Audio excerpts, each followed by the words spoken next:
देखिए जी, पहला क्वेश्चन क्या कहता है, read the question carefully and try to frame the diagram and frame the question. ये लाइट बंद करना।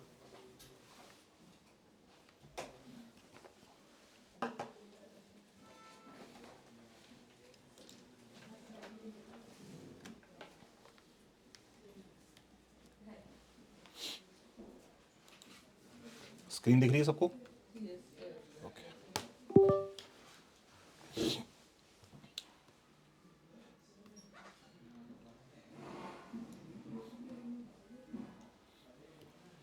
हाँ जी, क्या लिखा है पहले क्वेश्चन में? To circles of radius 5 and 3 intersect at 2 points and the distance between their centres is. दो सर्कल्स हैं जो आपस में इंटरसेक्ट कर रहे हैं और उनके बीच का डिस्टेंस कितना है? सेंटर्स के बीच का डिस्टेंस 4 सेंटीमीटर है। तो हम यहाँ पे एक सर्कल बनाते हैं। पहले लेट अस अज्यूम ये सर्कल है आपका 5 सेंटीमीटर रेडियस का। एक और सर्कल बनाते हैं।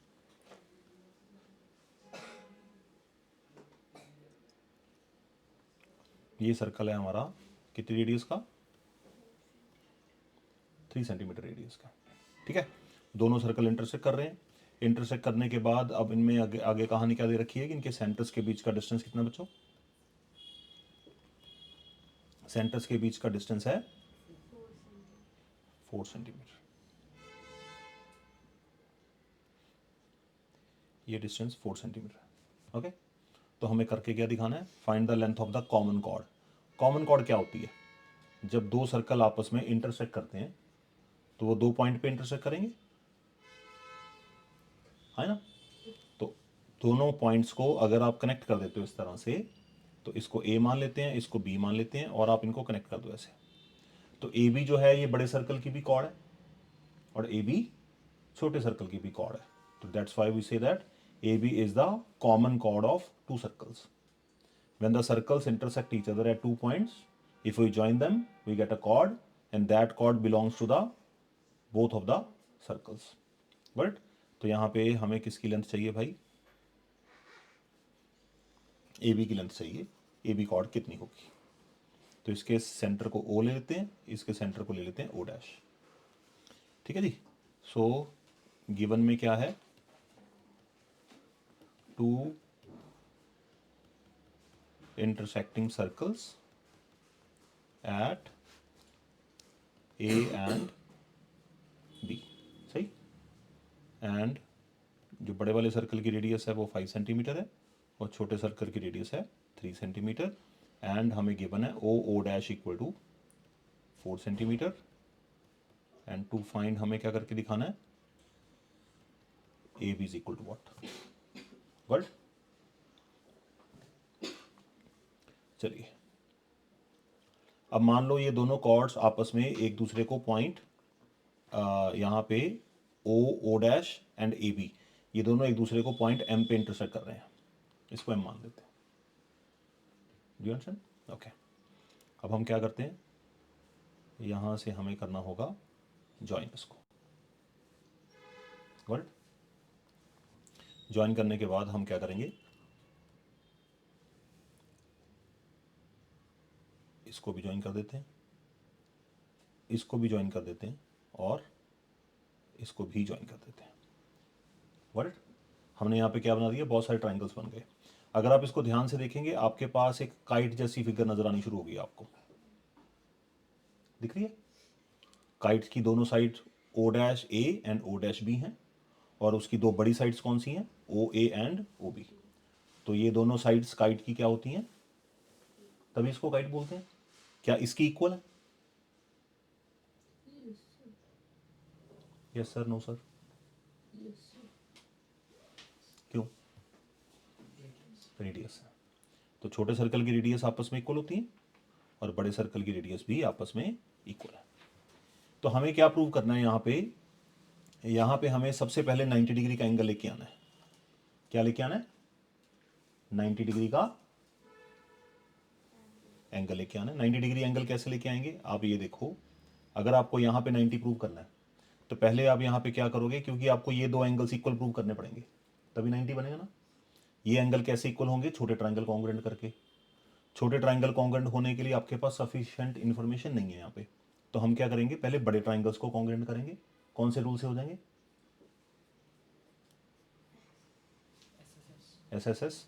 ये छोटी साइड छोटी के इक्वल है, बड़ी वाली बड़ी के इक्वल है, और ये कॉमन है।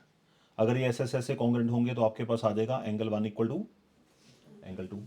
फिर आप छोटे ट्राइंगल एस से कॉन्ग्रुएंट करोगे तो आपके पास ये एंगल कितना आ जाएगा, 90 डिग्री आ जाएगा। करेक्ट। तो इसको 90 डिग्री प्रूव करते हैं फिर हमारा ये क्वेश्चन हो जाएगा आसानी से। ओके, तो सोल्यूशन लिखते हैं यहाँ पे।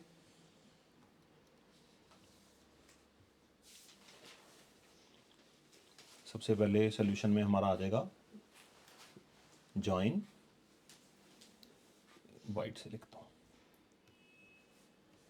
Join O A O B O dash A and O dash B. ठीक है जी, ज्वाइनिंग कर दी। अब हमें करना होगा इसका आगे काम। 90 डिग्री प्रूव करने के लिए हम क्या करेंगे, इन ट्राइंगल, पहले बड़े ट्राइंगल लेंगे O A O dash and O B O dash. Got it. तो यहाँ पे हम क्या लेंगे, ओ डैश ए किसके इक्वल है, ओ डैश बी के रेडियाई, और दूसरा ट्राइंगल में दूसरी साइड्स कौन सी आएंगी, ओ ए इक्वल टू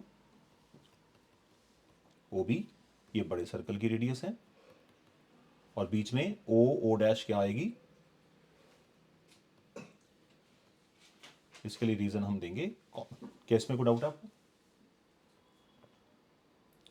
तो therefore we can say triangle O A O dash is congruent to O B O dash by using SSS congruency rule। बात समझ आई कुछ।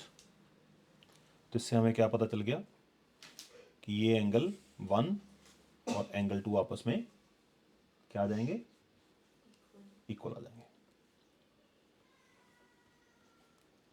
अच्छा जी, अब छोटे ट्राइंगल कॉन्ग्रुएंट करते हैं।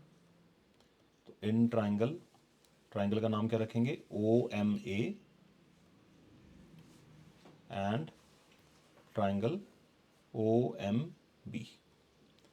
O A equal to O B, ये हमारे पास आ गई रेडियस, और क्या आएगा, एंगल 1 ओ एम ए में एंगल 1 ही, हाँ angle 1 equal to angle 2 given, sorry इसको लिख लेते हैं अपन सी पी सी टी से, यहाँ पे लिख लेना angle 1 equal to angle 2 C P C T.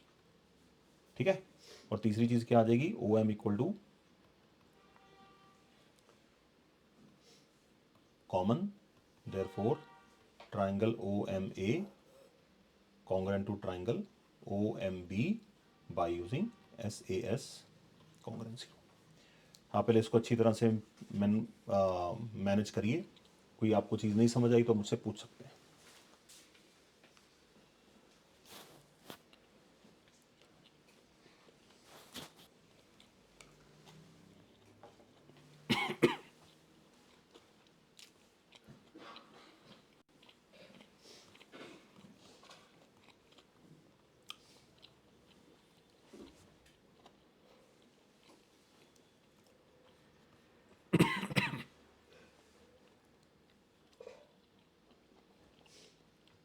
हाँ जी, कोई डाउट है, कोई डाउट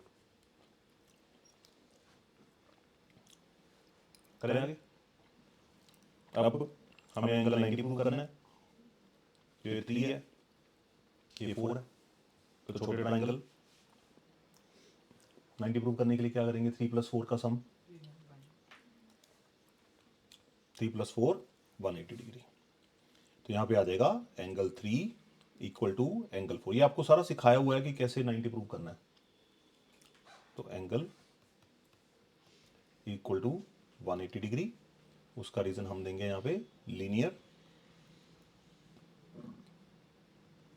पेयर। तो एंगल 3 + एंगल 3 180 डिग्री, तो एंगल 3 कितना आ जाएगा 90। तो जब भी दो इंटरसेक्टिंग सर्कल्स बनते हैं तो ये सारी कहानी हर बार ट्रू होती है। जब भी दो इंटरसेक्टिंग सर्कल्स बनेंगे this story is always true.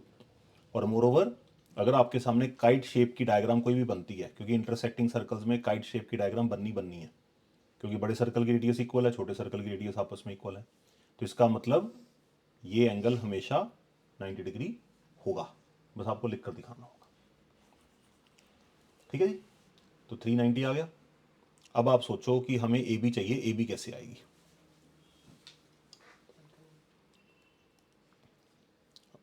देखो मैं करके दिखाता हूँ, हमको थोड़ा सा काम ज़्यादा करना पड़ेगा। ये लेंथ कितनी है 5, ये लेंथ कितनी है 3, ये पूरी ए बी कितनी है हमें निकालनी है। पूरी ओ ओ डैश कितनी है 4 है। अगर इस पार्ट को हम x मान लें तो ये पार्ट कितना होगा फिर? नहीं है समझ? पूरी लेंथ 4 है ना, तो हमने इतना पीस अगर x मान लिया तो बाकी बचा हुआ पीस कितना बना?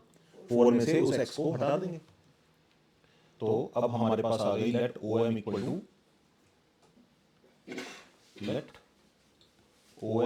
टू x, और बाकी क्या बची हमारे पास? O dash M equal to 4 minus x. देखो डायग्राम में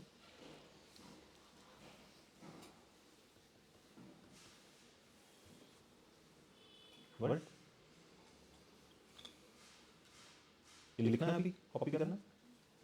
ओके, अब क्या करेंगे देखो यार ध्यान से, कहानी अब शुरू होती है इसके बाद।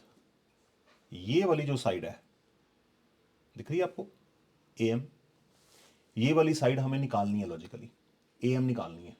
अगर ए एम आ जाएगी, perpendicular drawn from the centre bisects the chord होता है, तो ए एम का इक्वल पार्ट क्या होगा? बी एम इक्वल आ जाएगी ए एम के। आपको याद है ना, कॉर्ड में अगर आप सेंटर से परपेंडिकुलर ड्रॉ करते हैं तो वो कॉर्ड को बाइसेक्ट करती है। ठीक है, सो अब हमें ए एम निकालनी है। ए एम निकालने के लिए लॉजिक क्या लगाएंगे? लेफ्ट वाले राइट एंगल ट्राइंगल में, ट्राइंगल कौन सा? ए ओ एम में A M square equal to O M square, O A square minus O M square हो जाएगी। पाइथागोरस फॉर्मूला लगाएंगे। राइट एंगल ट्राइंगल में O A M square equal to O dash A का square minus O dash M का square.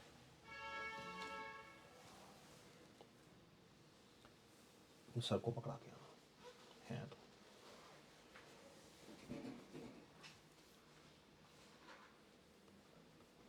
सही समझ पा रहे हो बात को? तो हम ट्राइंगल कौन सा लेंगे अभी? ओ ए एम। तो in triangle O A M क्या लगेगा यहां पे? बता सकते हो? अपनी डायग्राम से देख के बताओ क्या लगेगा, कैसे लगेगी? ए एम स्क्वायर किसके इक्वल आएगा?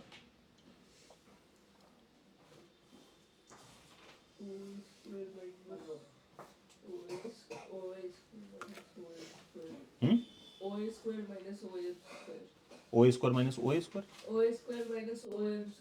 ओ एम स्क्वायर। ठीक है जी, ए एम हमारी पता नहीं हमें कितनी है, ओ ए कितनी है हमारे पास? 5 का स्क्वायर, ओ एम कितनी है डायग्राम से देखोगे तो हमने अभी लेट की है एक्स का स्क्वायर। इसका मतलब ए एम स्क्वायर आपके पास आ गई 25 माइनस एक्स का square.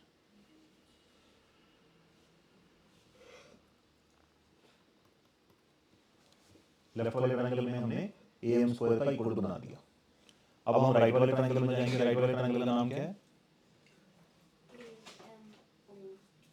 O dash A M. ठीक है, तो यहां पे क्या आएगा? ए एम स्क्वायर किसके इक्वल आएगी? डायग्राम से देखो। तुम डायग्राम पे नहीं देख रहे बेटे? डायग्राम कहां बनी हुई है बेटे? हाँ,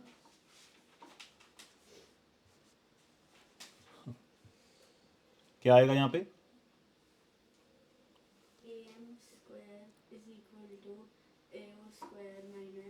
ओ dash A square minus O dash M का स्क्वायर। सही। तो ए एम स्क्वायर ये कितनी है 3 का स्क्वायर, और ओ डैश एम कितनी है 4 माइनस एक्स का स्क्वायर। सही।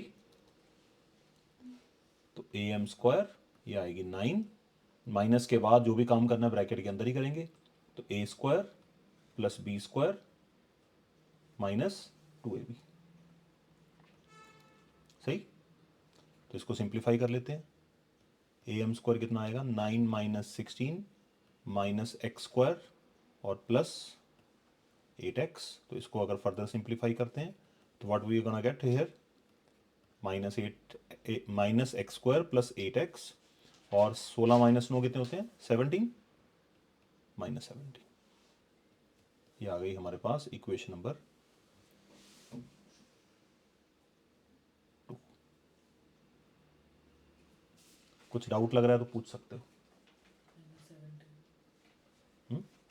16 माइनस 9, और सॉरी 11 आएगा यहाँ पे। 9 कितना आएगा ये 7 आएगा ना, सॉरी 7 आएगा। क्लियर। अब दोनों इक्वेशंस की लेफ्ट हैंड साइड इक्वल है, दोनों इक्वेशंस की लेफ्ट हैंड साइड, तो राइट हैंड साइड भी क्या होंगी। तो हम यहाँ पे क्या लिखेंगे फिर फ्रॉम 1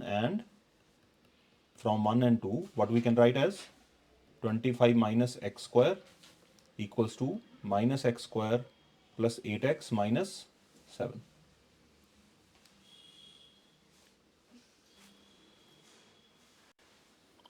यहाँ पे क्या होगा एक्स स्क्वायर के साथ कैंसिल हो गया क्योंकि दोनों सेम है, साइन भी सेम है। अब हमें किसकी वैल्यू निकालनी है एक्स की वैल्यू निकालनी है। तो 8x 7 उधर जाके प्लस हो जाएगा 32, और x कितना आया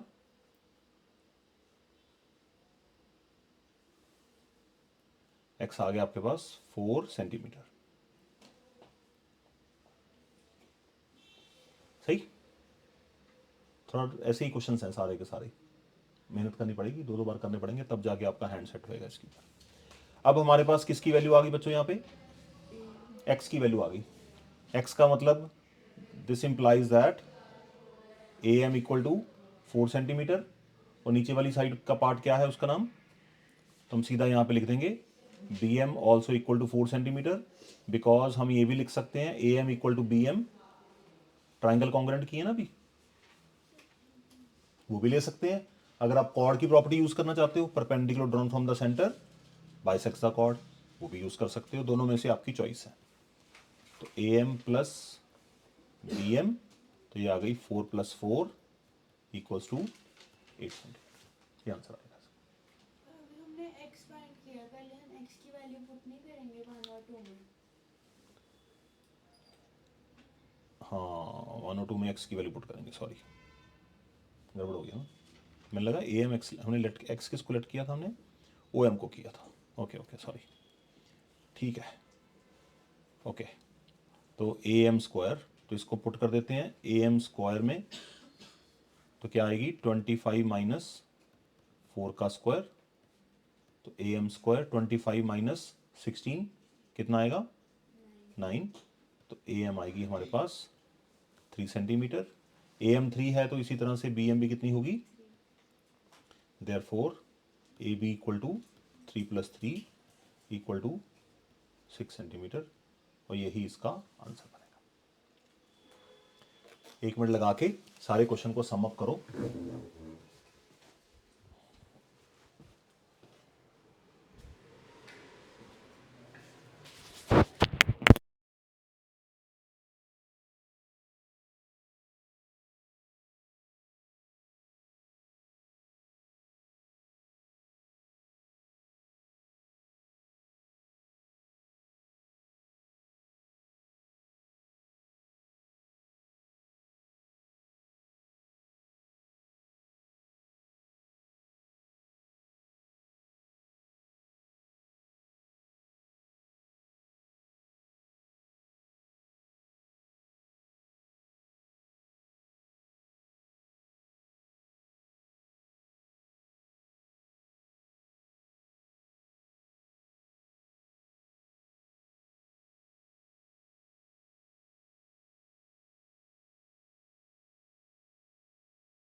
सेकंड क्वेश्चन देखिए, two equal chords of a circle intersect within the circle.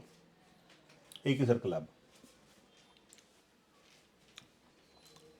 बन गया टू इक्वल कॉर्ड्स।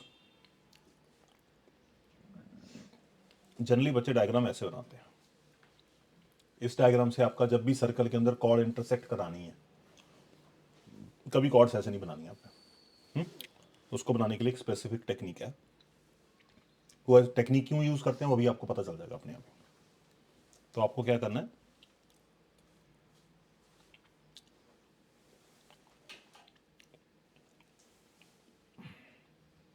ऐसे बनानी है। जहां मर्जी बना रहे हो तो हमारी मर्जी है ना, तो हमें ऐसे बनानी है। उसका रीजन क्या है कि हमें सेंटर यूज करना होता है डायग्राम में। अगर हम कॉर्ड की इंटरसेक्शन ही सेंटर पे बना देंगे तो फिर ट्राइंगल वगैरह बनाने पड़ेंगे इसमें, वो कैसे होंगे। You understand? सो दिख रहा आपको क्लियर ना? So A B equal to C D हमें गिवन है। मान लो ओ इस सर्कल का सेंटर है, बट नाउ अब हमें गिवन क्या है, अ सर्कल, सर्कल का नाम C, centre O, radius R, A B equal to C D. उसके बाद क्या लिखोगे, intersecting at, let us assume P. इस पॉइंट को पी मान लेते हैं। तो two chords intersecting within the circle which are equal. Prove क्या करना है कि कॉर्ड की जो, क्या प्रूव करके दिखाना, देखो कॉर्ड की जो सेगमेंट्स हैं, क्या है कॉर्ड की सेगमेंट्स का मतलब जब हम उस किसी चीज को दो पार्ट्स में डिवाइड कर रहे हैं तो दो पीस बन गए ना, तो दोनों पीसेस जो हैं segment of one chord are equal to corresponding segment of other chord. इसका मीनिंग क्या है, इस कॉर्ड की अगर आप देखोगे ए बी कॉर्ड की सेगमेंट्स कौन सी बन रही हैं, ए पी एंड, ठीक है, नहीं पता लग रहा? ये देखो ना, ये यार कमाल है, तुम लोग तो छोटे बच्चे बन जाते हो बिल्कुल। कौन सी दो सेगमेंट्स बन रही हैं उसकी, एक ये वाली और एक ये वाली, ठीक है। और बीसी कॉर्ड की सेगमेंट्स कौन सी बनेंगी फिर, बीसी के दो पार्ट्स कौन से बनेंगे यार, सेगमेंट नहीं समझ आ रहा तो। तो हमें क्या प्रूव करना है, अब ये बताओ कॉरेस्पॉन्डिंग का मतलब कौन सी सेगमेंट किसके इक्वल हो सकती है, सीपी शो करना है हमें, और BP equal to DP show करना है। तो यहां पे हम लेते हैं अपना टू प्रूफ। टू प्रूफ हमें करना है A P equal to C P and B P equal to D P, ये हमें करके दिखाना है, ठीक है जी। अब यहाँ पे ये हमेशा ट्रू होता है, जो प्रूव करने के लिए बोला जाए ना, दैट इज ऑलवेज ट्रू। ये मल्टीपल चॉइस क्वेश्चन में आप डायरेक्ट यूज कर सकते हो इसको। Got it? अगर इक्वल कॉर्ड्स सर्कल के बीच में इंटरसेक्ट कर रही हैं तो छोटे वाला पीस एक कॉर्ड का दूसरी कॉर्ड के छोटे वाले पीस के इक्वल होगा, उसका बड़ा पीस दूसरी वाली के बड़े पीस के इक्वल होगा। एक दूसरे से भी इक्वल होंगे, जैसे A P is equal to B.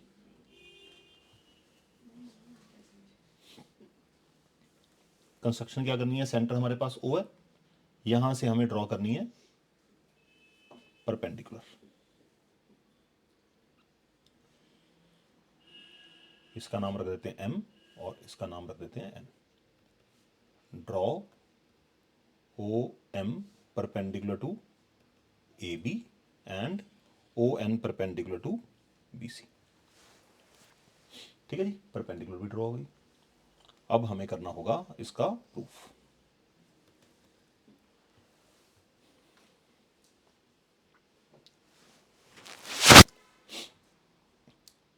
पहले हम अपना टारगेट बनाएंगे, बीपी इक्वल टू डीपी करेंगे। क्या करेंगे,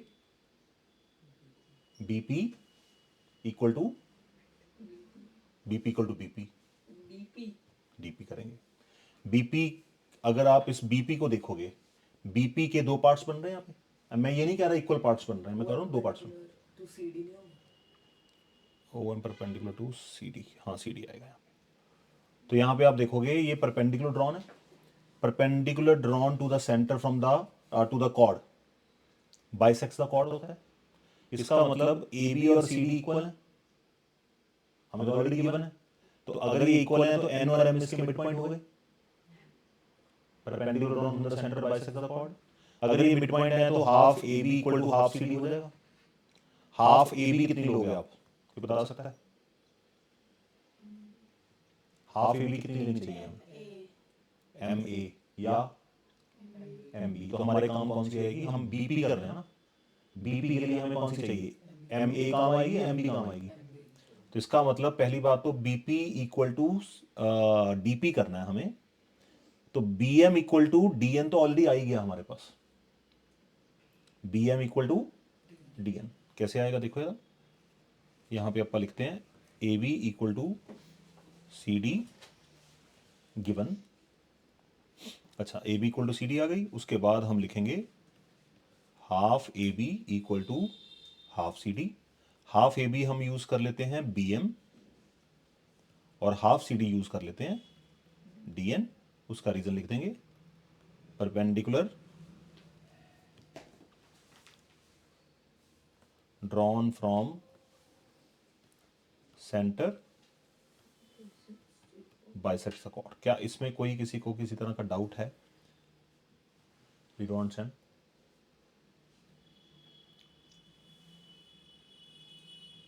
ठीक है, इक्वल्स के हाफ भी इक्वल होते हैं क्योंकि एम और एन मिड पॉइंट है, इसलिए हम हाफ यूज कर सकते हैं यहाँ पे। तो B M equal to D N आ गया, इसको हम होल्ड कर लेते हैं as equation number 1। Got it? अब हम क्या लेके आएंगे, इन दोनों को लेके आएंगे P N equal to P M. अब ये कैसे करेंगे, इसके लिए हमें ओपी को ज्वाइन करना पड़ेगा। दो छोटे छोटे ट्राइंगल नजर आ रहे हैं आपको, दोनों ट्राइंगल्स को हम कॉन्ग्रुएंट करेंगे। अगर ये दोनों ट्राइंगल कॉन्ग्रुएंट हो गए तो P N equal to P M आ जाएगी। फिर उन दोनों को ऐड कर देंगे तो हमारे पास क्या आ जाएगा, पूरी बीपी इक्वल टू डीपी बन जाएगी। समझ गए ना? पहले हमने ये वाले पार्ट लिए हैं, अब हम ये वाले दोनों पार्ट पकड़ेंगे। तो इन दोनों पार्ट के लिए ट्राइंगल कौन से लेंगे अपन? In triangle O P N and triangle O P M. अब ये ट्राइंगल कॉन्ग्रुएंट कैसे होंगे, मैटर ऑफ इंटरेक्शन ये है। क्या कोई बता सकता है? वेरी गुड, औखा काम तो आपने बता दिया बेटे। और राइट एंगल भी है, और क्यों, क्या बीच में गड़बड़ कर गया आप? जो सेंटर से परपेंडिकुलर ड्रॉ होते हैं वो इक्वल होते हैं। किस, क्या इक्वल होते हैं? जब वो इक्वल कॉर्ड्स पे आते हैं तो फिर उनके सेम होता है। हाँ ये सही बोला। अगर कॉर्ड्स हैं, अगर वो इक्वल हैं तो उनका सेंटर से जो डिस्टेंस होता है वो equal chords are equidistant from the centre. तो इसका मतलब अगर ये कॉर्ड्स इक्वल हैं तो उनका जो सेंटर से डिस्टेंस है ओ एन और ओ एम ये भी इक्वल होगा। तो रूल कौन सा बनेगा, right angle, hypotenuse and side, RHS लगेगा। तो पहले राइट एंगल लिखेंगे, ओ पी एन में ट्राइंगल में angle O N P equal to angle O M P 90 degree each.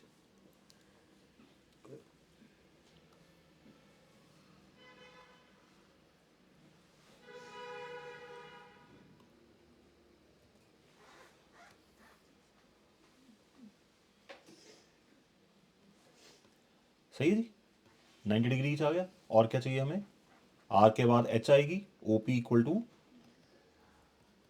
O P, ये आ गई हमारे पास common side.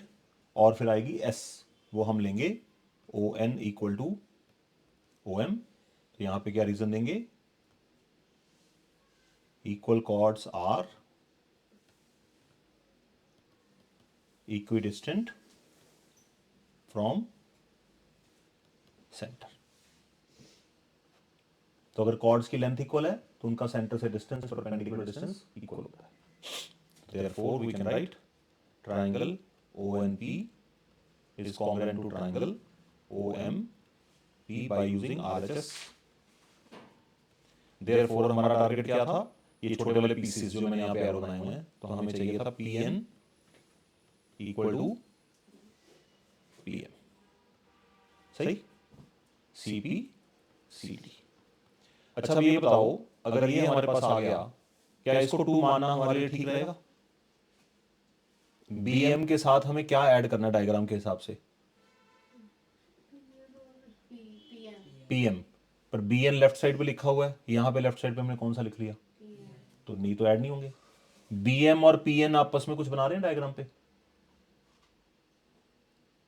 BM and PN वो तो कुछ बना ही नहीं रहे, तो इसको हम रीराइट करेंगे कैसे?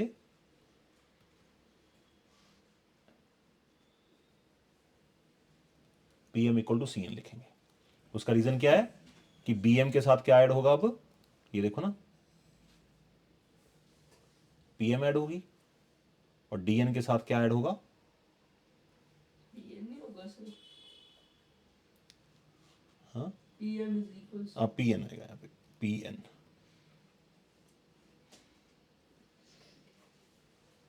समझ आ गई ना? BM और PM दोनों मिलके BP बना रही हैं, और इधर DN और PN मिलके क्या बना रही हैं?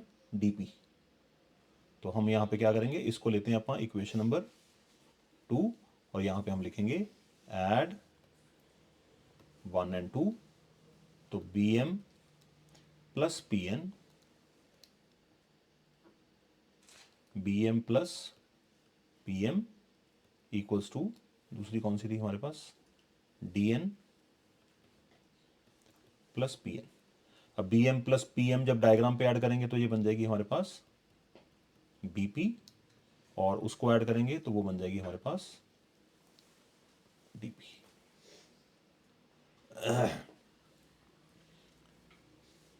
तो ये हमारे पास इसका पहला पार्ट प्रूव हो गया। समराइज करना पड़ेगा, लॉन्ग क्वेश्चंस हैं ये सारे, तो इनके ऊपर मेहनत करनी पड़ेगी तो आएंगे।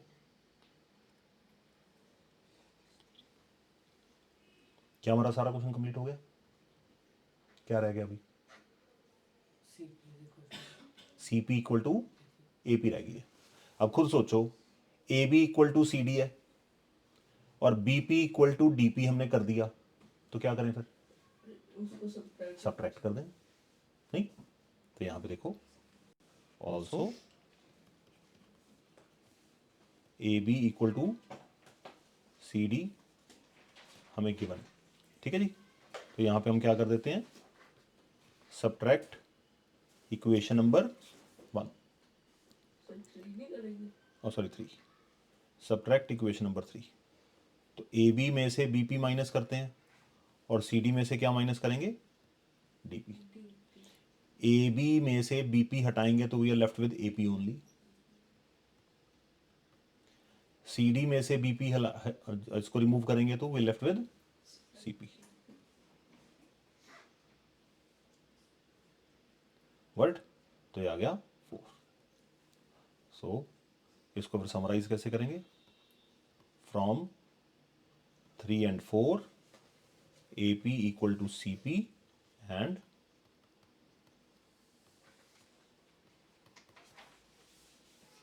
Hence proved. इस तरह से क्वेश्चन चलेगा।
थर्ड क्वेश्चन देखते हैं, two equal chords of the circle intersect within the circle. फिर वही क्वेश्चन आ गया। पहले हमसे उसने क्या बताया कि अगर दो कॉर्ड्स इंटरसेक्ट करती हैं तो उनकी बड़ी सेगमेंट की इक्वल होगी, छोटी वाली छोटी की इक्वल होगी। अब कुछ और बता रहा है, मतलब इक्वल कॉर्ड की बहुत सारी प्रॉपर्टीज हैं जो हमारी टेक्स्ट बुक में एज ए प्रॉपर्टी डिफाइंड नहीं है। तो ये थ्योरम्स ही हैं जो हम कर रहे हैं, बट क्योंकि हमें क्वेश्चन की फॉर्म में है तो हम क्वेश्चन ही समझ के कर रहे हैं इसको। तो two equal chords intersect within the circle.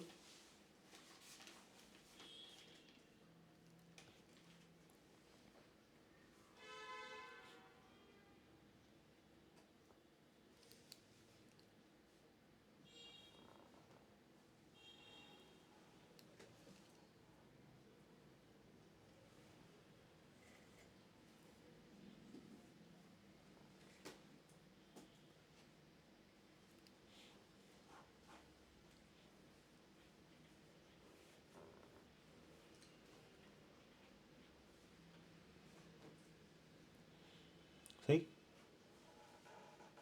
तो A B and C D are two equal chords which are intersecting at point B. ठीक है जी। सो क्वेश्चन को पहले लिखना शुरू करते हैं, साथ साथ फिर डिस्कस भी करते हैं। A circle C, centre O, radius R, A B equal to C D. Got it. अब हमें करके क्या दिखाना है यहाँ पे वो देखो, prove that the line joining the point of intersection to the centre. अब सेंटर तो है नहीं अभी यहाँ पे, तो सेंटर बना देते हैं। लेट अस अज्यूम यहाँ पे कहीं सेंटर आ गया इसका। ठीक है, क्या बोला उसने, the line joining the point of contact या point of intersection of the tangents to the centre. तो इन दोनों को ज्वाइन करने वाली लाइन कौन सी बन गई, ओपी बन गई।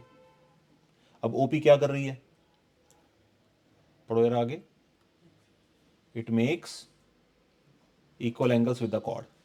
तो ओपी कॉर्ड के साथ, दोनों कॉर्ड्स के साथ अलग अलग एंगल्स बना रही हैं। कौन कौन से, ये एंगल 1 और ये एंगल 2। तो हमें ये दो एंगल इक्वल करके दिखाने हैं बस। तो कहने का मतलब ये है कि अगर आप यहाँ पे कोई भी सर्कल बनाते हैं, उसमें दो इक्वल कॉर्ड्स हैं, किसी भी तरह से आपने बना ली, और ये पॉइंट ऑफ इंटरसेक्शन को सेंटर के साथ ज्वाइन कर दिया, तो कॉर्ड और इस लाइन सेगमेंट के बीच में ये जो एंगल बन रहा है और ये जो एंगल बन रहा है, दोनों एंगल क्या होते हैं, ऑलवेज इक्वल होते हैं। तो इक्वल कैसे होंगे फिर, ये मैटर ऑफ इंटरेक्शन ये है। टू प्रूव एंगल, यहां से हम क्या करेंगे, दो परपेंडिकुलर ड्रॉ कर देंगे। ठीक है, तो हमें प्रूव क्या करके दिखाना है, to prove angle O P D लिख लेते हैं स्टार्टिंग में, equal to angle O P B. ठीक है, क्योंकि कंस्ट्रक्शन हम अब करेंगे। Draw O M perpendicular to C D and O N perpendicular to A B. तो हम ये भी बोल सकते हैं कि equal chords are equally inclined. Inclined का मतलब होता है कितने डिग्री एंगल पे वो उसके ऊपर, उसकी जो स्टीपनेस है वो कितने डिग्री एंगल पे है, उसको इंक्लिनेशन बोलते हैं।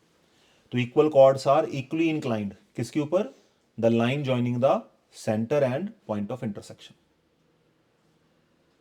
जैसा मर्जी सर्कल बनाओ, जितनी मर्जी लेंथ की कॉर्ड्स हों, बट वो इस लाइन सेगमेंट के साथ इक्वल एंगल बनाएंगे। तो दोनों ट्राइंगल्स को हमें क्या करना है अब, कॉन्ग्रुएंट। तो यहां पे आपको याद क्या रखना है, equal chords are equidistant from the centre.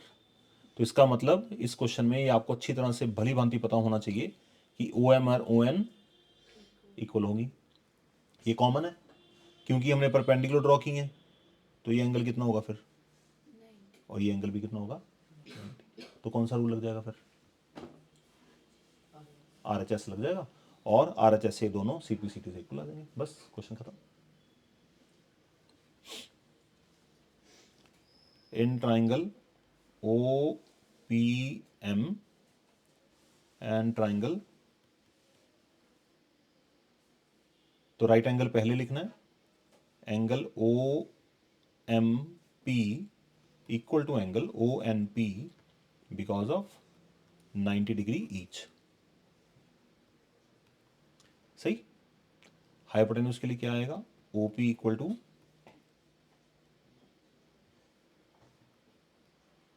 Common, और तीसरा पार्ट क्या आएगा? क्योंकि कॉर्ड्स इक्वल है तो उनका सेंटर से परपेंडिकुलर डिस्टेंस इक्वल होगा, तो we'll write here OM equal to ON. तो इक्वल कॉर्ड्स आर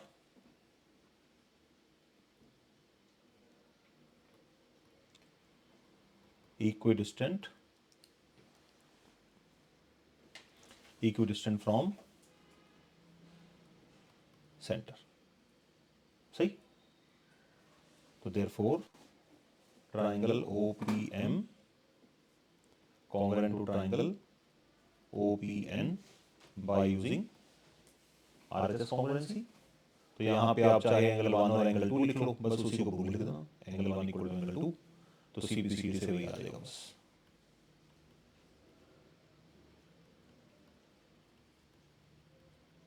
Hence तो ये क्वेश्चन तो सही है छोटा सा.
चलिए क्वेश्चन नंबर 5 देखते हैं. क्वेश्चन नंबर 5 क्या कहता है, ध्यान से पढ़िएगा.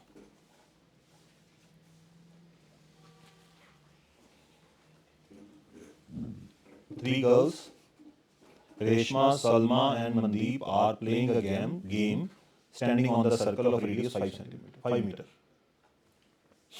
ठीक है, तीनों सर्कल के ऊपर खड़ी हैं. सर्कल का मतलब सर्कल के बीच में नहीं, जो हम कंपास से बनाते हैं उसकी बात करें, जहाँ पे हमारी पेंसिल चलती है उसी को सर्कल बोला जाता है. वे आर प्लेइंग अ गेम. अच्छा, आगे क्या हो रहा है देखें जरा, कहानी पढ़ते हैं. Reshma throws a ball to Salma and Salma to Mandeep. Okay, हम ये मान के चलते हैं कि जो सलमा है वो बीच में, एक साइड पे रेशमा है और एक साइड पे उस दूसरी लड़की का नाम मनदीप है. तो रेशमा सलमा को पकड़ा रही है, सलमा मनदीप को पकड़ा रही है, मनदीप फिर वापस रेशमा को पकड़ा रही है, and they are playing in such a manner. छोटे बच्चे हैं मान लो. ठीक है, ओके. सो आगे क्या है, distance between Reshma and Salma and Mandeep is 6 metre each. मैं डायग्राम बना के दिखाता हूँ आपको, ऐसे नहीं समझ आएगी. ये बन गई डायग्राम.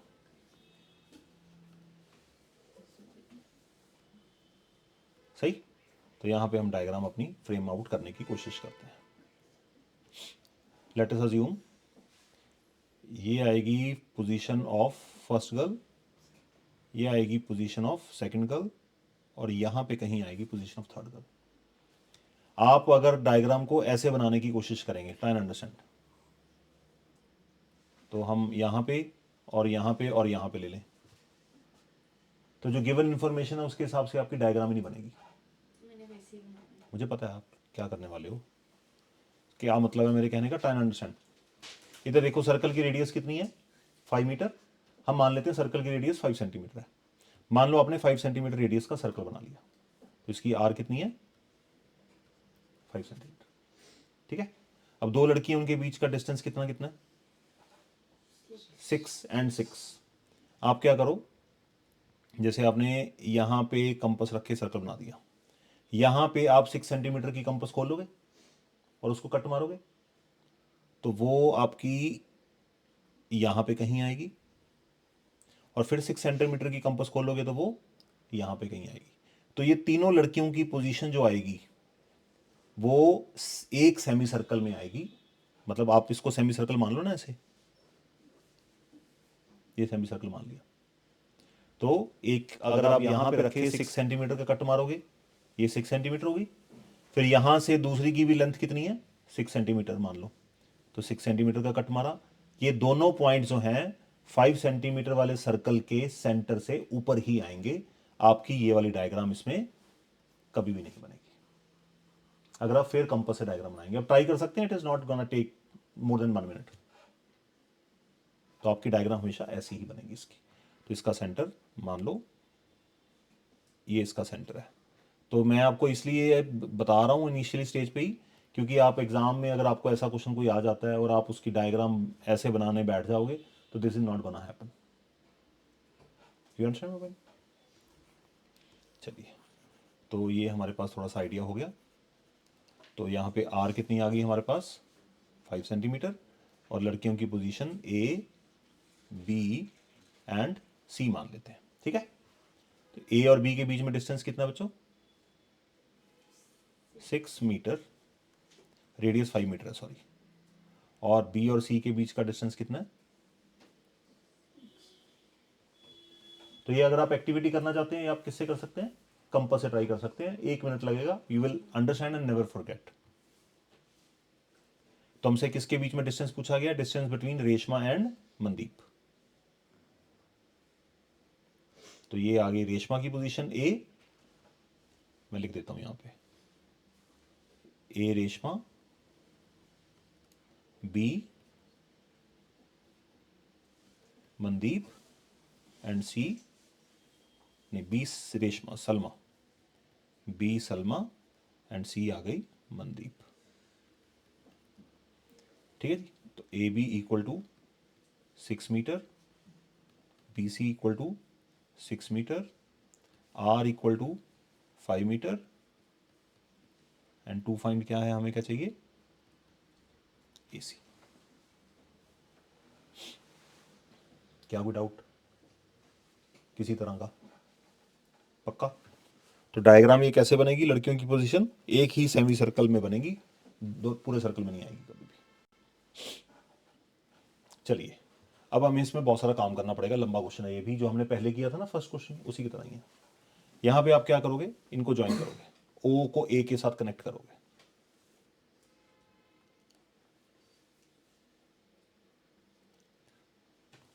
ओ को ए के साथ कनेक्ट करोगे, ओ को सी के साथ कनेक्ट करोगे, और ओ को बी के साथ भी कनेक्ट कर दोगे। गॉट? तो ये तीनों कनेक्ट करने से हमें क्या मिल सकता है, को बता सकता है? काइट। हाइट तो होती नहीं है सर्कल में, हाइट का क्या काम हुआ, काइट, काइट। काइट कैसे मिली, क्योंकि ये रेडियस हुआ ये रेडियस है, तो ये कितनी होगी, 5 और 5, ये भी कितनी है, और ये भी ऑल द वे कितनी है, 5। तो अब इसके इंटरसेक्शन के पॉइंट को हम क्या मान लेते हैं, एम मान लेते हैं। Got it? ये सुनो, अब हमें लॉजिकली क्या निकालना है, ए एम निकालना है। ए एम निकालने के लिए हमें यहां पे सबसे पहले क्या लेके आना है, 90 डिग्री। काइट वाला क्वेश्चन फिर से आ गया। तो 90 डिग्री के लिए आपको क्या करना पड़ेगा, पहले बड़े ट्राइंगल्स कॉन्ग्रेंट होंगे एस एस एस से, फिर छोटे वाले एस से कॉन्ग्रेंट होंगे, फिर आपका 3 = 4 एंड ब्ला ब्ला ब्ला सारा करना पड़ेगा। तो आप लोग भी करो खुद से, और मैं यहाँ पे मैं भी करता हूँ।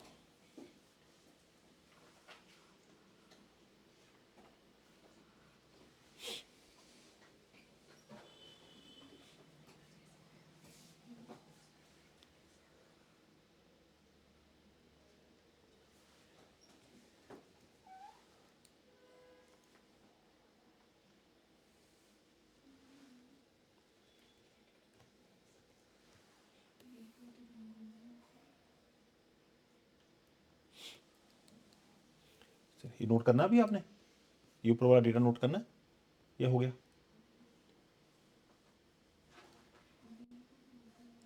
चलिए ट्राइंगल्स कॉन्ग्रुएंट करते हैं। In triangle OAB and triangle OCB, OA = OC radii, OB = OB,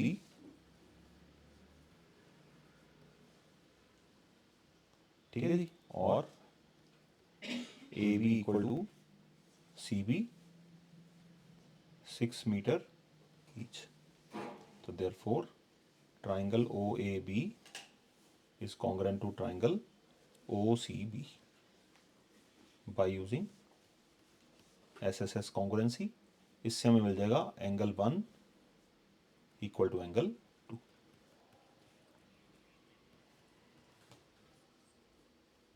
अब आप ऊपर वाले दोनों ट्राइंगल कॉन्ग्रुएंट करेंगे। In triangle AMB and triangle CMB। आप देखिए ना, अगर आपको ये आइडिया, जैसे आपकी स्टोरी क्लियर होगी कि काइट बन रही है, तो आपने फटाफट लिखना स्टार्ट कर दिया। इसी तरह से ज्योमेट्री के क्वेश्चन की थोड़ी स्टोरी बनानी पड़ती है, बड़े क्वेश्चंस में खास करके। तो क्या आएगा, side angle side AB = CB 6 metre each, angle 1 = angle 2, ये आ गया already proved, and BM = BM, क्योंकि हमें ट्राइंगल में जाना है, BO नहीं चलेगी यहां पे, common. therefore triangle AMB is congruent to triangle AMB CMB by using SAS congruency।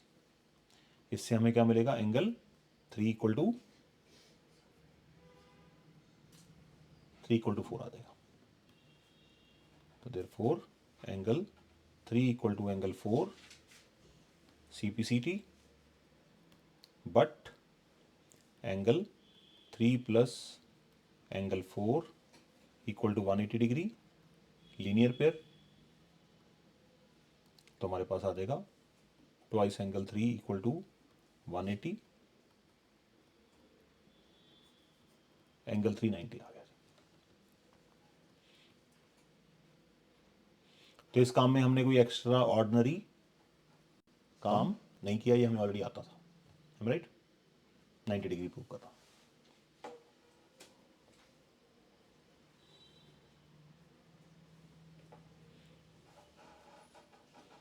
अब इस क्वेश्चन को करने के 2 मेथड है इसके आगे। क्या है? 2 मेथड। क्या आप लोगों ने हीरोन्स फॉर्मूला चैप्टर किया? अच्छा, मान लो ये एक ट्राइंगल है, इसकी कोई साइड्स हैं 5 6 7 ऐसी कुछ लिख देते हैं, और आपको बोला जाए कि 7 साइड के ऊपर जो ऑल्टीट्यूड बनेगी उसकी लेंथ बताओ कितनी है, तो क्या करेंगे? पहले एरिया निकालेंगे, फिर half into base into height के इक्वल कर देंगे, तुम्हारे पास हाइट आ सकती है ना। अच्छा, अब हमें क्या निकालना, क्या यहाँ पे हमें निकालनी है पूरी AC निकालनी है। AC निकालने से पहले हम क्या निकालेंगे, यहाँ पे AM निकालेंगे। अब ए एम किसी ट्राइंगल की हाइट लग रही है आपको? ए ओ बी। क्या ए ओ बी की तीनों साइड्स पता है? 6, 5 एंड 5। तो क्या ए ओ बी का एरिया निकाला जा सकता है हेरॉन फॉर्मूला को यूज करके? अगर ए ओ बी का एरिया आ गया तो उसको किसके इक्वल कर देंगे? Half into base into height. और बेस कौन सा लोगे? ओ बी बेस आ जाएगा। और हाइट कौन सी है? A M. A M out हो जाएगी। जैसे ही ए एम आएगी, ए एम का ट्वाइस करेंगे तो ए सी बन जाएगी। तो ए सी ही आपको निकालनी है। बट तो इस क्वेश्चन की स्टोरी बना के अगर आप इसको करोगे तो things are gonna be very easy for you. करें फिर? चलिए, तो इसी साइड पे कर देते हैं। कलर आपको विजिबल है, देखना। Yes, sir. तो in triangle A O B S कितना आएगा आपका? 6 + 5 + 5 divide by 2, 10 + 6 16 divide by 2 8 metre आ गया। तो इसका एरिया निकाल देते हैं ਆਪਾਂ। एरिया कैसे आएगा? 8 - 6 8 - 5 8 - 5। क्या कुछ मुश्किल लग रहा है यहाँ पे? 8 8 - 6 8 - 5 8 - 5 3। तो एरिया कितना आ गया इसका? 3 का पेयर बाहर आ गया। 8 2 = 16, 16 का स्क्वायर रूट 4। तो एरिया आ गया 12 metre square. Simple way out. तो एरिया को हम क्या करेंगे फिर से? हाफ इंटू बेस कौन सा लेंगे डायग्राम के हिसाब से? O B. और हाइट कौन सी लेंगे? A M. अब इसको हाइट हम तभी बोल पाए हैं क्योंकि हमने 90 डिग्री वहां पे प्रूव कर दिया, नहीं तो हाइट नहीं बोल सकते थे इसको। ओके, तो half O B into A M, half O B into A M equal to 12। तो हाफ ओ बी कितनी है हमारे पास? 5। सही है जी। तो ए एम कितनी आ जाएगी? 12 इंटू 2 डिवाइड बाय 5। ठीक है जी। 24 divide by 5 it comes out to be 4.8 metre. अब ए एम आई है अभी तो हमारे पास, हमें क्या निकालनी थी? ए सी।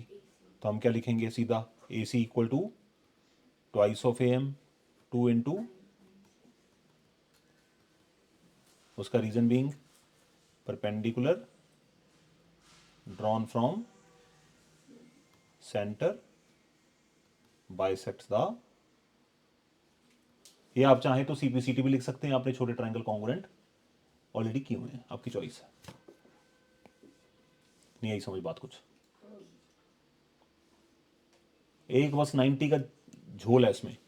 अगर आपने 90 प्रूव कर दिया उसके बाद तो ये क्वेश्चन हेरॉन फॉर्मूला में शिफ्ट हो जाएगा सीधा। पक्का? आई कुछ पल्ले पड़ी बात? तो इंपॉर्टेंट क्वेश्चन है ये और बहुत मुश्किल लगता है बच्चों को, सिर्फ उनको जो सिर्फ सुनना जानते हैं, करना नहीं जानते। जो करना जानते हैं उनके लिए तो सब इजी है।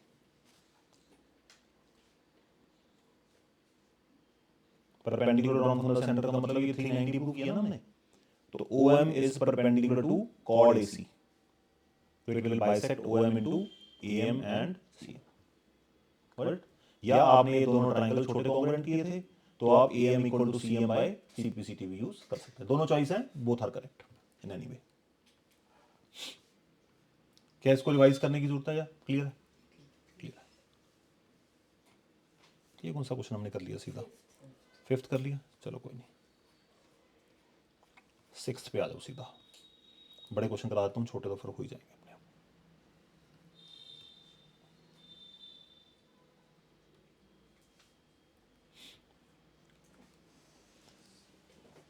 अब कहानी में वहां पे भी 3 लोग थे, यहां पे भी 3 लोग हैं, बट कहानी अब थोड़ी सी चेंज हो जाएगी।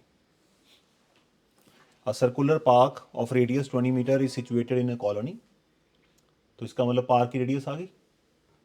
Okay, 3 boys are sitting at equal distance on its boundary, each having a toy telephone in his hands to talk to each other. आप लोगों ने यूज़ किया वो टॉय टेलीफोन? हम लोगों ने यूज़ किया वो। पता नहीं आवाज़ आती थी नहीं आती थी मुझे नहीं पता। तो हम क्या करते थे, जैसे खाली टिन के डब्बे होते हैं ना, छोटे छोटे बॉक्सेस, सिलेंड्रिकल बॉक्सेस से, उसको लेके उसके बीच में होल कर लेनी, और ऊन होती है ना, जो ऊन समझ तो वुलन जिससे हम स्वेटर बनाते हैं, मोटी सी ऊन होती है, तो उसका एक तरफ से गांठ मार के उसको उसके बीच में पिरो के उसको लंबी खींच लेना, उधर से दूसरे ने यूज़ कर लेना, वो दूर खड़ा कर देना उसको, इधर से इतनी ऊंची ऊंची बोलना, तेरे को सुन रहा है, तेरे को सुन रहा है। अब इतनी ऊंची बोल रहे हैं तो अंडरस्टूड है कि उसको डायरेक्ट ही सुन जाएगा। तो हम लोग छोटे थे तो बट हमारा बिलीव था कि हमें सुन पा रहा है उस बॉक्स की वजह से, जो डब्बा जो हमने बनाया है, तो वो वायर है और हम टेलीफोन पे बात कर रहे हैं एक दूसरे से, क्योंकि उस टाइम पे टेलीफोन होना मतलब बहुत रेयर सिचुएशन होती थी। सर ये मैंने भी बनाया। बना हुआ? अब एक्चुअली में ये काम करता ही नहीं करता, आप लोग ने साउंड चैप्टर पढ़ा होगा, आप लोगों को ज़्यादा पता होगा। अब ऊन का धागा साउंड को ट्रैवल करा पाता है कि नहीं करा पाता, ये मुझे नहीं पता इसके बारे में। करा सकता है? नहीं करा सकता ना। तो इतनी ऊँची ऊँची बोल रहे थे, उसको सुन गया। अगर लग रहा है ना कि धीरे से बोला मैंने, वो कह रहा मुझे नहीं सुन रहा, थोड़ा ऊँची तो बोल, तो फिर ऊँची बोलना, वो सामने तो खड़ा हो तो उसको सुन जाना। तो हमें क्या लगता था कि हमने फ़ोन पे बात की है। हमारी ज़िंदगी में इस तरह के एंजॉयमेंट चलते थे। नहीं, कितने क्यूट और भोले वाले थे हम लोग। चलिए, फिर भी हम लोग, इतना तो मैं कह सकता हूँ, आप लोगों से ज़्यादा खुश रहते थे। कोई प्रेशर नहीं होता था। दिन में सारा दिन 3 से 4 घंटे, 3 घंटे तो एटलीस्ट था, 3 से 4 घंटे खेलना ही है हमने। बस स्कूल से आके बस वेट होती थी, फटाफट घर पहुँचे, बैग फेंकना, स्कूल की यूनिफॉर्म में ही, 2 सेट ऑफ यूनिफॉर्म होते थे, तो यूनिफॉर्म में ही ताबड़तोड़ गली में क्रिकेट चलना, कभी पार्क में चले जाना है, अभी घूमते रहना इधर उधर सड़कों पे। कोई रोकने वाला नहीं होता था, कोई टोकने वाला नहीं होता था कि रात को कौन किसके घर में खाना खा रहा है, कौन कहाँ है कहाँ नहीं है। बस ऊपर से मम्मी की खतरनाक सी आवाज़ आनी, फिर धमकी वाली, फिर पता लगना कि हाँ मनीष की मम्मी की आवाज़ आ गई, चलो भागो फटाफट। फिर हम लोगों ने घर पे जाना, घर पे जाके खाना पानी खाना, आधा पौना घंटा पढ़ना, बस बहुत होता। चिल मारते। आज की डेट में चिल इसलिए डिस्टर्ब हो गई है क्योंकि आप लोग, you are not allowed to travel at your own. घर से बाहर नहीं निकलने देते अकेले आप लोगों को, जनरली, मतलब छोटे बच्चों के लिए खास करके बोले तो पहले सोसाइटी अच्छी थी, अब धीरे धीरे करके खराब हो जा रही है। ओके, तो 3 लोग यहाँ पे हैं, एक है लड़का ए, दूसरा लड़का है बी, और तीसरा लड़का है सी। ओके, अब आइडिया ये है कि पहले में ऐसा क्यों बनता है, मैंने आपको बताया ना, कंपास से पता लगेगा। जैसे आपने 20 सेंटीमीटर रेडियस का 20 सेंटीमीटर रेडियस का आपने एक क्या बना लिया, सर्कल बना लिया, और आपने यहाँ पे तीनों के बीच में डिस्टेंस इक्विलैटरल ट्राइंगल बनाना है। तो राइट किसी भी सर्कल में जब आपने इक्विलैटरल ट्राइंगल बनाना है तो there is only one possibility कि वो ट्राइंगल पूरे सर्कल में फिट होगा। क्योंकि आपने अभी ट्राई करके देखा था ना, अगर हम ऐसे बनाएंगे तो आपको लगता है कि इक्विलैटरल ट्राइंगल है। अब ये दोनों छोटी हैं और ये वाली इतनी बड़ी हो गई। इक्विलैटरल ट्राइंगल बनाने के लिए एक ही माध्यम है कि आपको क्या करना पड़ेगा, यहाँ पे पूरे सर्कल में लेना पड़ेगा, सेमी सर्कल में नहीं फिट आएंगे। ओके, तो ये आ गए तीनों लड़के।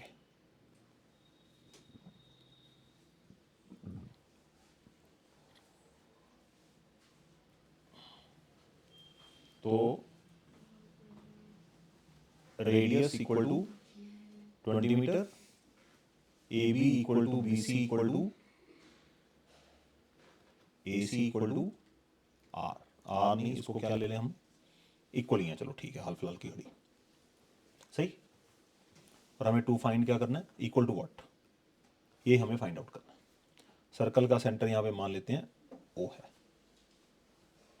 अब इस क्वेश्चन को करने के लिए आपको कुछ ज्योमेट्रिकल कॉन्सेप्ट पता होने चाहिए, तो ही क्वेश्चन बनेगा आपका।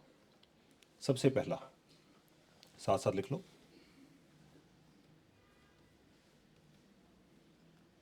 इक्विलैटरल ट्राइंगल में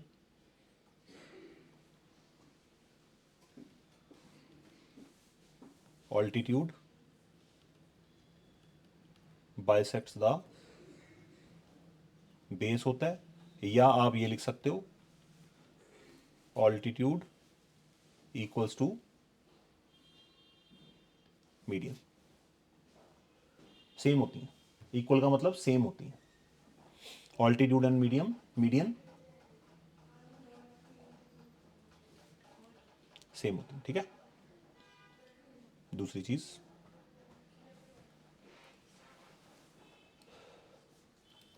दूसरा काम होता है इसमें सेंट्रॉइड। सेंट्रॉइड एक पॉइंट होता है। कहाँ पे बनता है सेंट्रॉइड? जब आप कोई भी ट्राइंगल बनाओगे, ठीक है, उसकी आपने 3 मीडियन बनाई, तीनों की तीनों मीडियन एक ही पॉइंट से पास होती हैं, पक्का श्योर है। और इस पॉइंट का नाम मैथमेटिशियंस ने क्या रखा हुआ है? सेंट्रॉइड। तो इसका मतलब medians of triangle meet at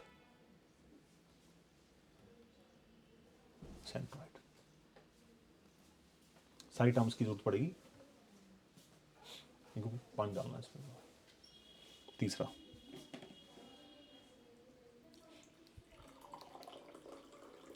centroid करता क्या है? Centroid divides the median in the ratio 2:1। Centroid median को पार्ट्स में डिवाइड कर, 2 पार्ट्स में डिवाइड करेगा ना। अंडरस्टूड है कि अगर ये कोई ट्राइंगल है और ये मान लो उसकी मीडियन है, तो यहां पे कहीं सेंट्रॉइड होगा उसका। सेंट्रॉइड मीडियन के ऊपर ही तो होता है ना, मीडियन के इंटरसेक्शन पे होता है। तो ये मीडियन को हमेशा 2:1 में डिवाइड करता है। पक्का श्योर है? आप कोई भी ट्राइंगल बना के कैसे चेक कर सकते हो, नहीं समझ? तो अगर सेंट्रॉइड की लेंथ मीडियन की लेंथ 3 है, तो सेंटर से कॉर्नर तक का जो डिस्टेंस है ये वाला, ये 2 होगा और ये 1 होगा। अगर मीडियन की लेंथ 6 है, तो जो ऊपर वाला पार्ट है वो कितना होगा? 4 होगा, और नीचे वाला पार्ट 2 होगा। ये पक्का श्योर है? किसी भी तरह का ट्राइंगल बना लो, it is valid for each and every triangle.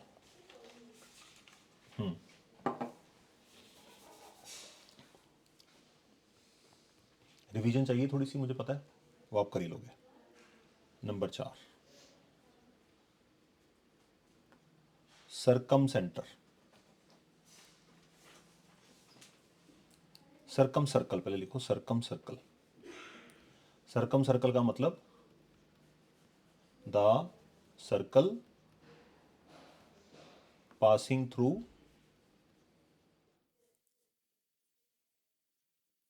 vertices of a polygon। किसी भी पॉलीगन के वर्टिसेस से पास होने वाले सर्कल को सरकम सर्कल बोला जाता है। अगर वो वर्टेक्स ट्राइंगल है तो हम क्या बोलेंगे? सरकम circle of triangle.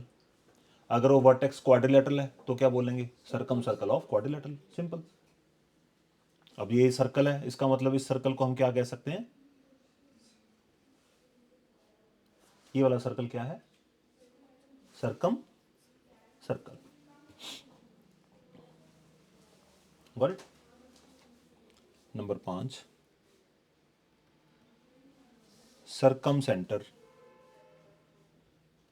सरकम centre understood है? सरकम सर्कल का जो सेंटर होता है उसको सरकम सेंटर कहते हैं।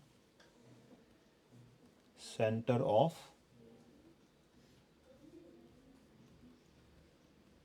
इसका मतलब ये वाला जो सेंटर है इसको मैं क्या बोल सकता हूं? सरकम सेंटर बोल सकता हूं, क्योंकि ये सर्कल कहां से पास हो रहा है? पॉलीगन से पास हो रहा है। तो इसका मतलब ये सरकम सर्कल है, और इसके सेंटर को मैं सरकम सेंटर बोल सकता हूं। राइट? लास्ट, इक्विलैटरल ट्राइंगल में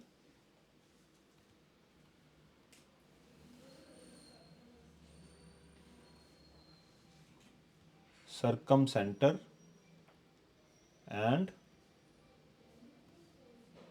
सेंट्रॉयड कोइंसाइड।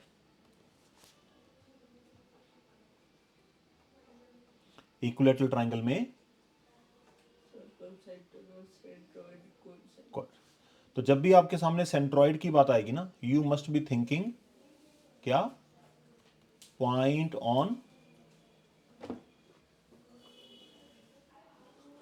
On median. ये बात आपके दिमाग में चलनी चाहिए सेंट्रॉइड के केस में।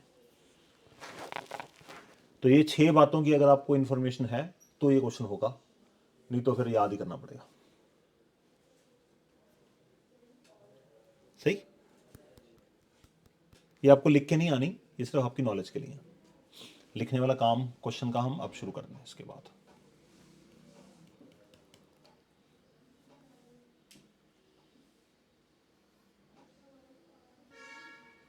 तो ये हमारे क्वेश्चन की बन गई आउटलाइन। अब हम इस सवाल को करते हैं कंप्लीट।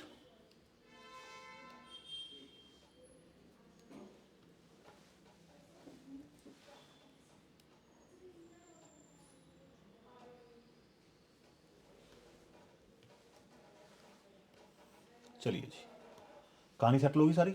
रेडियस कितनी है हमारे पास, करिए ना इसको कंप्लीट, 20 मीटर। Got it. अब यहां पे हम क्या करते हैं, सबसे पहले draw AM perpendicular to BC।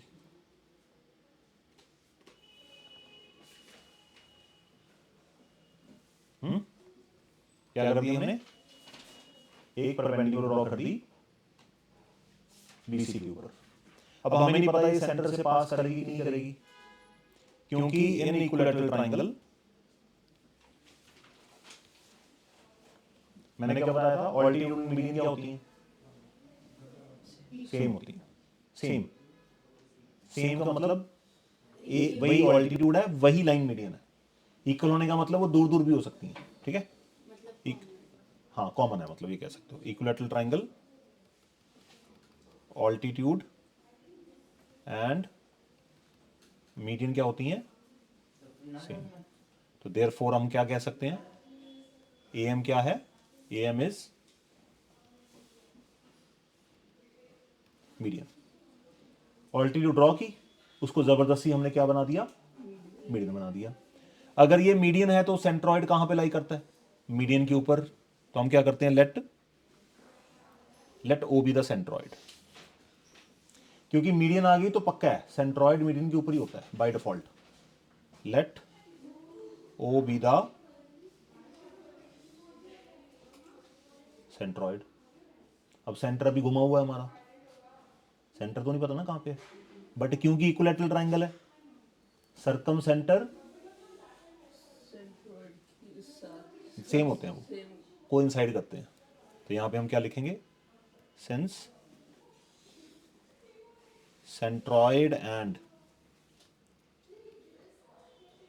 Circum centre of equilateral triangle, specifically है ये equilateral triangle coincide, therefore we can say O is the centre of circle. बस अगर आपने ये सेंटर बना दिया, उसके बाद आपका क्वेश्चन बस खत्म होने वाला ही है। बट अगर ये सेंटर है, O सेंटर बन गया हमारा, हाँ या ना। बड़े ही उदास चेहरे लग रहे हैं आज मुझे, न्यू ईयर वाले दिन उदास हो रहे हो आप तो यार। अगर O सेंटर है तो OA क्या होगी, रेडियस होगी ना। तो इसका मतलब ये लेंथ हमारे पास कितनी आ गई, 20 मीटर। अब centroid divides the median in the ratio, तो अगर ये 20 है तो नीचे वाली कितनी होगी फिर, 10। तो इसका मतलब पूरी AM कितनी होगी, 30। इस पूरी साइड को हम अगर A मान लें तो ये वाली साइड कितनी होगी, पाइथागोरस थ्योरम से A आ जाएगा। A ही आपका आंसर है।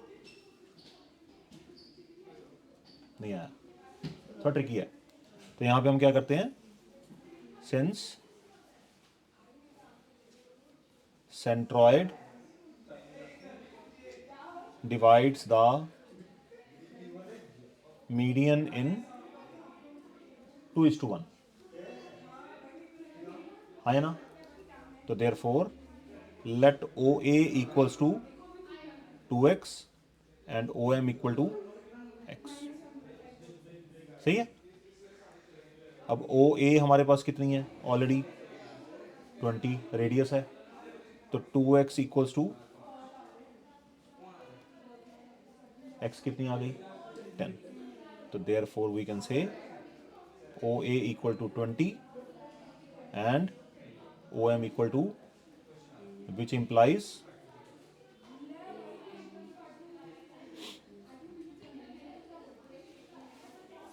ये देखो यार, थोड़ा सा रह गया, निपटा लें इसको। ऑल्टीट्यूड आ गई हमारे पास, डायग्राम यहाँ पे दोबारा बना लेते हैं।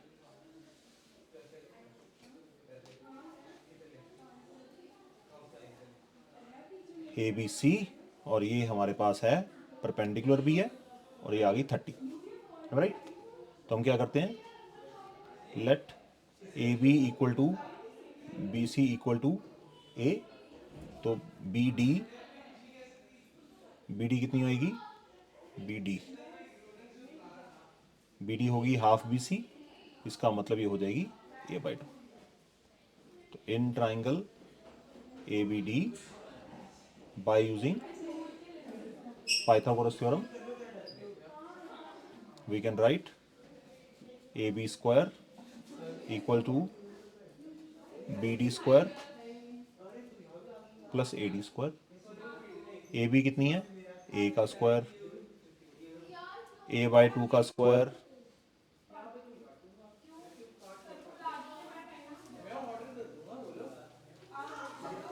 A स्क्वायर,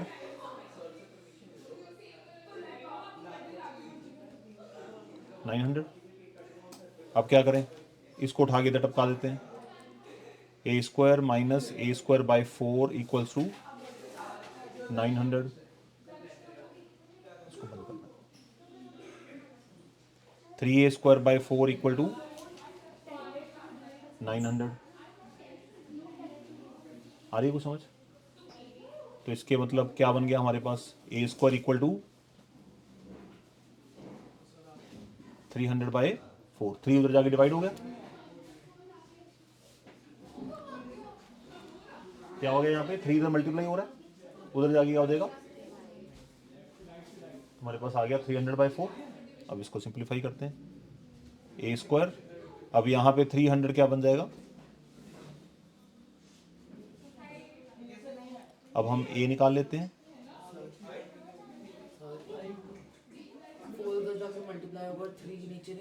हाँ उल्टा हो गया, हाँ 4 मल्टीप्लाई होगा ना, मैं भी देख रहा था ये क्या हो गया, 4 मल्टीप्लाई होगा कितना? 1200। या इसको ऐसे लिख सकते हैं, 400 का स्क्वायर रूट कितना आएगा भाई? और 3 का square root, therefore each 20√3 metre.